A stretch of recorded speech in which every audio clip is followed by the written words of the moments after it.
جب تم خدا سے معافی مانگو یا تمہاری طرف سے دل صاف کرنے کو کہو تو اپنی تلخی نکالنے کی بھی دعا کرو کہ میں اور ہمیں آزمائش میں نہ لا بلکہ برائی سے بچا۔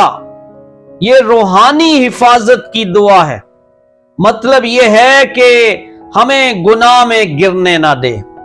پہلا کرنتھیوں کا خط اس کے 10ویں باب کی 13ویں آیت مقدسہ میں لکھا ہے، تم کسی ایسی آزمائش میں نہیں پڑے جو انسان کی برداشت سے باہر ہو، اور خدا سچا ہے، وہ تم کو تمہاری طاقت سے زیادہ آزمائش میں نہ پڑنے دے گا، بلکہ آزمائش کے ساتھ نکلنے کی راہ بھی پیدا کر دے گا تاکہ تم برداشت کر سکو۔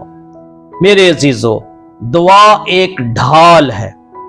جب دن کا آغاز دعا سے ہو تو ہم روحانی ہتھیاروں سے لیس ہوتے ہیں۔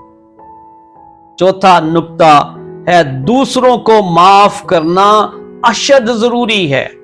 دوسروں کو معاف کرنا اشد ضروری ہے۔ متی کی انجیل اس کے 6 باب کی 14ویں اور 15ویں آیات مقدسہ میں لکھا ہے، اس لیے کہ اگر تم آدمیوں کے قصور معاف کرو گے تو تمہارا آسمانی باپ بھی تم کو معاف کرے گا، اور اگر تم آدمیوں کے قصور معاف نہ کرو گے تو تمہارا باپ بھی تمہارے قصور معاف نہ کرے گا۔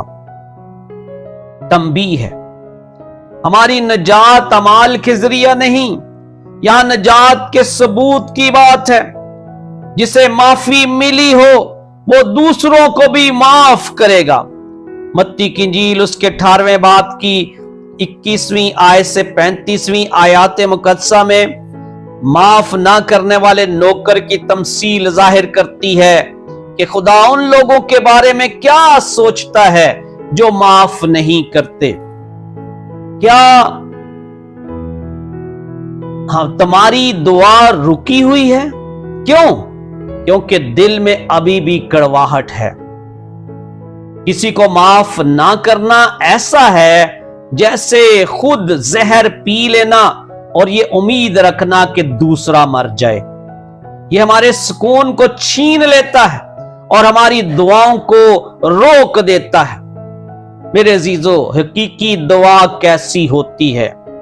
خلوص بری، ظاہری دکھاوے کے لیے نہیں، سادہ، مشکل اور بڑے الفاظ کی ضرورت نہیں، مقدس، خدا کی عزت کرنے والی، رضامندی سے خدا کی مرضی کے مطابق درخواست گزار، اپنی ضروریات مانگنا، معافی مانگنے والی اور معاف کرنے والی، پاکیزگی اور نجات کی تلاش میں۔ میرے عزیزو، روزانہ ذاتی دعا کے لیے وقت نکالیں۔ صرف 10 منٹ کی توجہ ہماری روحانی زندگی بدل سکتی ہے۔ دعائے ربانی کو ایک نمونہ سمجھیں، نہ کہ ایک سکرپٹ۔ اسے اپنے دل کی رہنمائی کرنے دیں۔ دعا کرنے سے پہلے معاف کر دیں، اپنے دل اور ضمیر کو صاف کریں۔ یقین رکھیں کہ آسمانی باپ ہماری سنتا ہے، آپ کی کارکردگی کی وجہ سے نہیں بلکہ اس کی محبت کی وجہ سے۔ یسوع ہمیں جادوائی الفاظ نہیں دیتا بلکہ تعلق کا نمونہ دیتا ہے۔ دعا کوئی مظاہرہ نہیں بلکہ اپنے آسمانی باپ کے قریب آنے کی دعوت ہے۔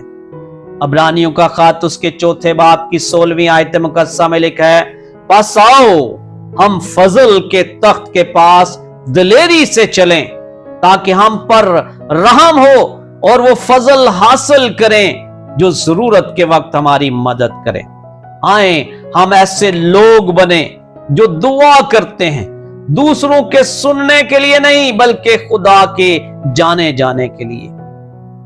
اس ہفتے ہر صبح دعائے ربانی آہستہ اور غور و فکر سے پڑھیں اور دیکھیں کہ یہ آپ کے آسمانی باپ سے بات کرنے کے انداز کو کیسے بدلتی ہے۔ خدا خداوند یسوع مسیح چاہتے ہیں کہ اس کے شاگردوں کا تعلق خدا باپ کے ساتھ قریبی تعلق ہو، گہرا تعلق ہو۔